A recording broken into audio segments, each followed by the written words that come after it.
Welcome back to the channel, guys. I just wanted to share with you an update. Here we are on day 13 of 182, and I'm clocking in right now, weighing in at about 230.2. So if you remember from day 0, I started at 239.8. So basically in about 12 days, I've lost almost 10 pounds. I'm at a weight loss of 9.7 pounds, and I'm really excited about the results, and I just wanted to share a quick update with you. I know I get a lot of DMs on my social media asking, well, what do we do about the hunger pains that we feel on day 2 and day 3, particularly from about 9 a.m. to 12 p.m. And I do know that those hunger pains are rough. I experienced them myself on my particular journey that I'm chronicling here with my intermittent fasting and weight loss journey. So I wanted to do a quick summary just to motivate you, to help you to keep going. Of course, these results may vary more or less depending on the person. And of course, as I always ask, I have in my disclaimer, definitely check with your doctor or your licensed dietitian before you attempt doing this weight loss journey. But I wanted to chronicle my results because I was pretty confident that I was going to achieve my first short-term goal, which was to lose about 7 pounds in the first 7 days, which I did. And then now I'm at about 9.7 pounds in 12 days. Guys, I can't emphasize enough how amazing it feels all over my body. I have a sense of relaxation because basically 10 pounds have melted off since I started this intermittent fasting journey. And if you remember, in the first couple of videos I mentioned that the main key was simply doing a 16 to 8 fasting ratio.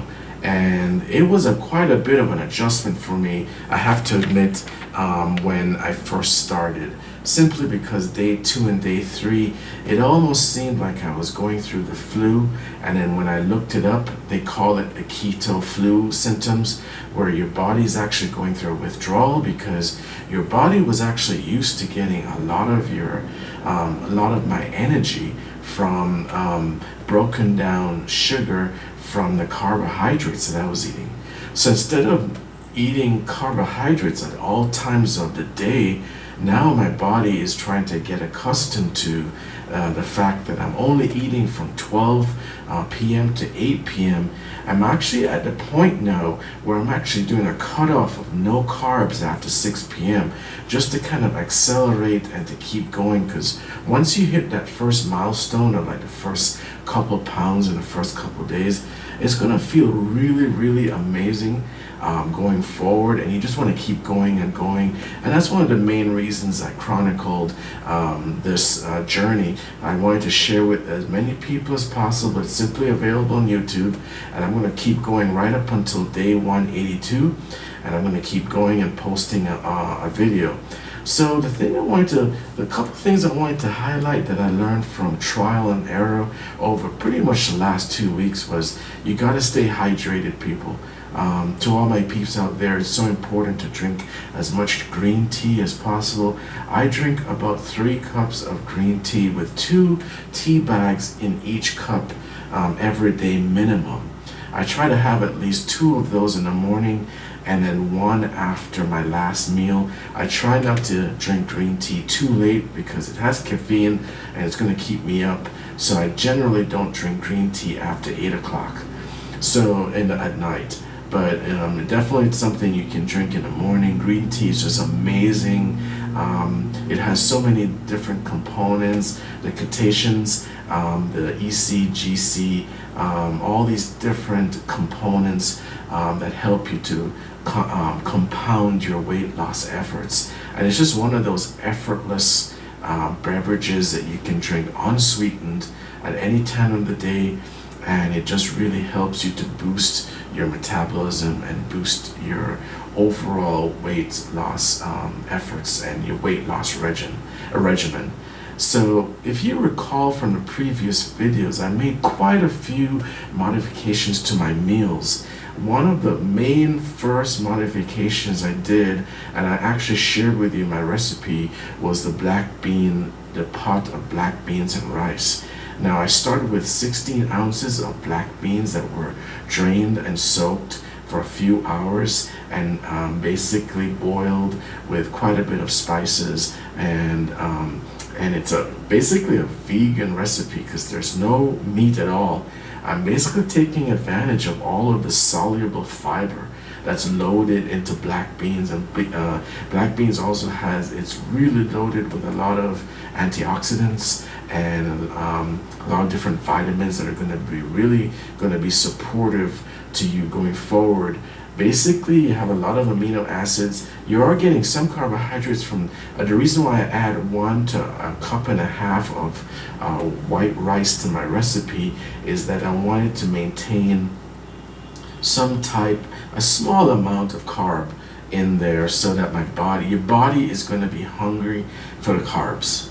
So if you slightly satisfy it as you go along by increasing protein and increasing the fiber, which you do with the black bean recipe, it's definitely a plus. Your body's like saying, yay, I'm getting a little carbs, but you're not really giving it that much, and you're giving it most likely in the middle of the day when you're most likely more active. But definitely stick out to your 16-8 fasting method. It should work for you. I can't guarantee it for everyone, but I can only say on a day-to-day basis, based on me sticking to this plan, that I've actually been able to see really, really good results. The other thing I wanted to mention too is that another little secret that I've been doing is eating a vegan pesto salad. And I also shared that recipe with you in one of my videos also, and I'll link it to the description. The recipe for the black bean and rice and also the vegan pesto salad is going to be is one of the links in the description box, so you can quickly click to that video and see exactly what I was doing for that particular update episode of this journey, and then you'll actually be able to incorporate those two recipes definitely into your diet. If you recall too, once the hunger pains started to subside quite a bit, I integrated stair climbing, I integrated some jump rope, and I'm also doing a few burpees every day. Burpees is sort of like jumping jacks integrated into push-ups. And I'm going to share those types of exercises more and more as I go through into the journey. My main motivator was to actually get over the significant hunger pains that I experienced in the morning, and I did that primarily by drinking a lot of green tea from that window when I wake up, which is about 8 to 8:30 up to 12 noon, and then I can have my first meal after 12 noon. I usually have my last meal of the day at about 6 p.m. That has very, very little carbohydrates, but mostly fiber and dietary fiber and protein. And the other thing too, make sure you stay hydrated. You can do that by drinking tea, and you can also do that by drinking any kind of unsweetened beverage. Even drinking water during your fast will help you a lot. It will help you to kind of battle those hunger pains that you might have going forward. So I wanted to share with you real quickly too. Now, as far as getting a little bit more technical, I did want to touch base on a couple of little things that I learned along the way, and that has to do with your hormones. Now, there are basically 4 hormones that are impacted by your diet. You have ghrelin, you have leptin, you have cortisol, and you have insulin.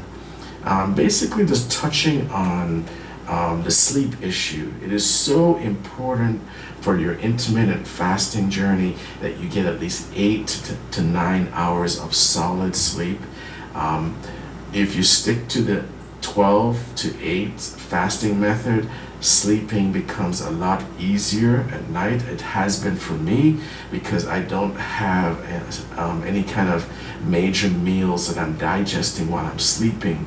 My problem, I can only speak for myself, was that I used to get night sweats if I slept too late. Simply, I believe it had something to do with the fact that my body's resources were dedicated to trying to break down the glucose from the carbs in a late night snack at 11, 12 o'clock at night, which looking back I realized was absolutely ridiculous to be eating that late, because that is a major culprit for weight gain, having carbs and having high fat at late at night, because you really don't allow your body to access that advanced fat burning module window after you've gone through your fed state and your absorptive state for digesting your last meal, if you're fasting and your last meal is between 6 p.m. and 7 p.m.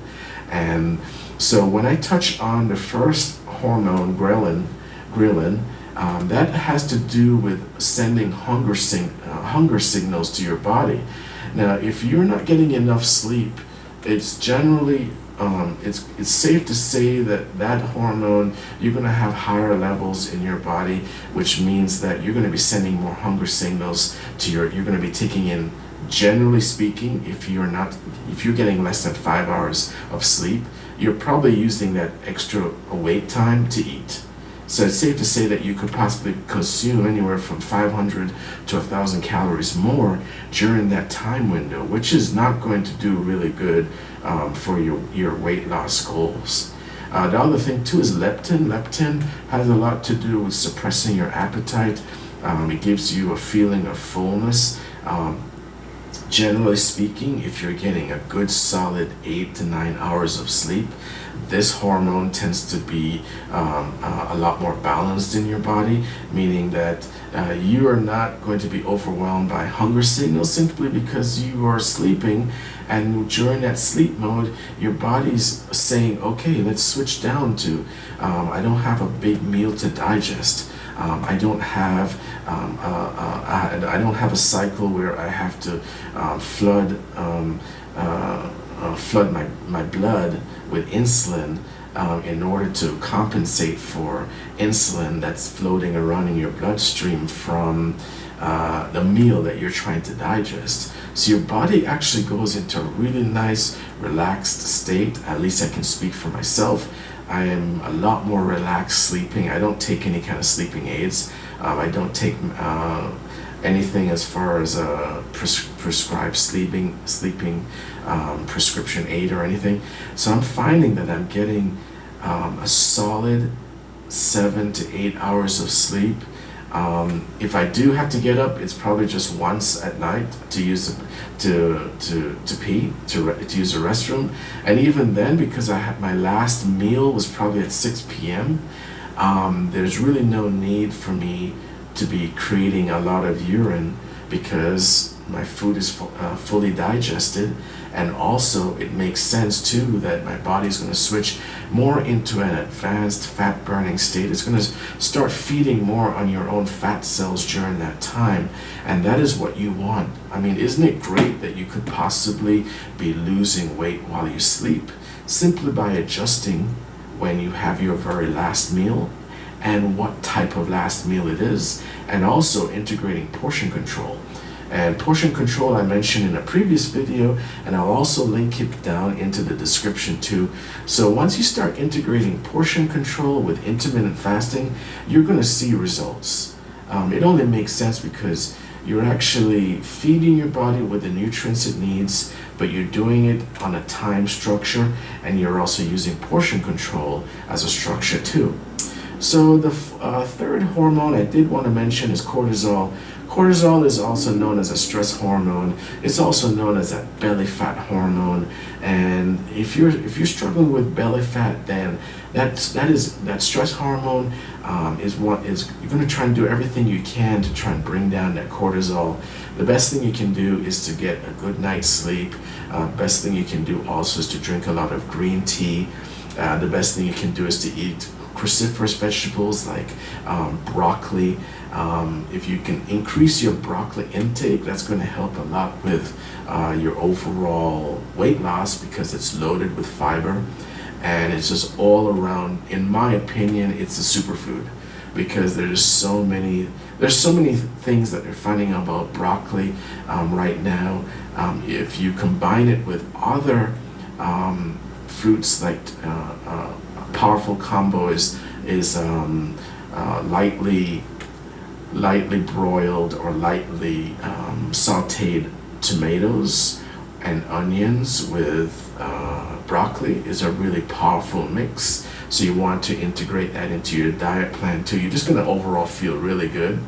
And the other thing too that you want to think about is, as I mentioned, insulin. But insulin is really a complicated topic. I'm just going to touch on it as far as keep in mind that if you have a late night meal, your body is going to be trying to compensate for the fact that you're going to be trying to absorb those carbs, and those carbs convert into glucose and blood sugar.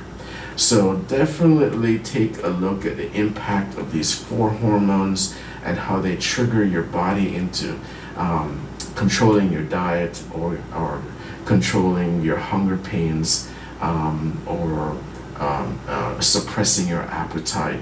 But generally speaking, if you use time as a structure, instead of just yo-yoing from one diet to the next and only eating sensible meals between 12 p.m. and 8 p.m. as a general goal, using the 16-8 diet, which I'm doing, I'm pretty sure that you're going to start feeling a lot better. You're going to be sleeping better. If you can sleep better, that means you're going to be in a more advanced fat burning state, which is ideal going forward into this journey for you. And then your body is just going to, our human body is really amazing because it's really adaptive. It really, it's adaptive to its environment, it's adaptive to stimuli, it's adaptive to your will and your intention. If you really focus on the 16-8 diet, some people even get down to the point where they're just having, once the hunger pains subside, you can get down to just having one meal a day, one solid meal a day that's well balanced, that has good amount of protein, good amount of dietary fiber. It has some carbohydrates, vegetables, and you can top it up with an unsweetened beverage like cold iced tea. It is ideal for weight loss and trimming down those extra pounds that you're trying to get rid of. The other thing I wanted to mention, as I started to lose more weight, I started to feel lighter. I started to feel more relaxed. There's something about shedding fat off of your body that does something to your overall sense of confidence and your own sense of body image. So I definitely would encourage and motivate any of you out there to think about maybe a light intermittent fasting to help you to accomplish your goal. It's really simple once you get started. I have to say though, those hunger pains in the morning will subside, but a good trick for you would be to address them with drinking green tea. You can also make a batch of lime juice. Lime juice unsweetened is one of my favorite beverages in the morning. Simply get 10 limes, and you can use one of those 1 quart or 2 quart refillable soda bottles, and just squeeze the juice in there and fill it to the top with some distilled water, and you're good to go. You can sip on that all day, and lime juice has a really good effect on detoxifying and alkalizing your body.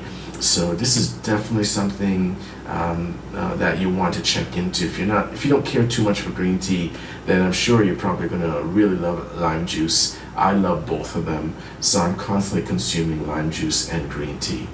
So I'm going to go ahead and leave all the links in a playlist to the previous videos in the description box if you want to catch up on where I am and what I've done to get to this point. But I just want to summarize that losing 9.7 pounds in just 12 days, I do feel amazing.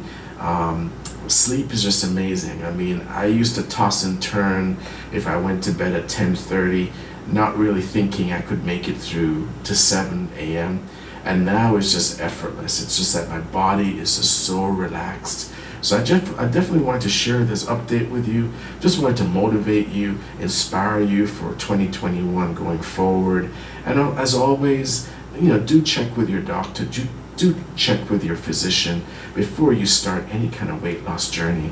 But this is basically my own diary and my own journal that I'm sharing with you on YouTube, and possibly to maybe motivate you, even if you were to change your diet and only include the black beans and rice and the vegan pesto salad as 2 recipes. You're going to feel a lot healthier because it's loaded with vegetables, loaded with tons and tons of soluble fiber. And as Americans, we don't eat enough fiber. Our diet is basically void of any good amount of soluble fiber, and so many people are just having a lot of health issues these days. So if you want to really address going forward, just as a preventative measure, increase your fiber, increase your protein, try and lower your your sugar intake, and try and lower the starchy carbs, and you're just going to feel overall really good. So I'm going to keep sharing with these updates with you as we go along. Just remember that my second short-term goal is to lose another 13 pounds by the end of January. So by January 1st, January 31st, I'm actually motivating myself to get to the point where I've lost a total of 20 pounds, which would mean I would have dropped from 239.8 down to 219. That region. So I'm on track and I'm going to keep going. So thank you for watching. I do appreciate all of you. I hope that this impacts your life, and as always, read that disclaimer. If there's any issues that you have as far as health conditions or anything, do check with your primary care physician before you start any kind of weight loss journey. And thank you so much.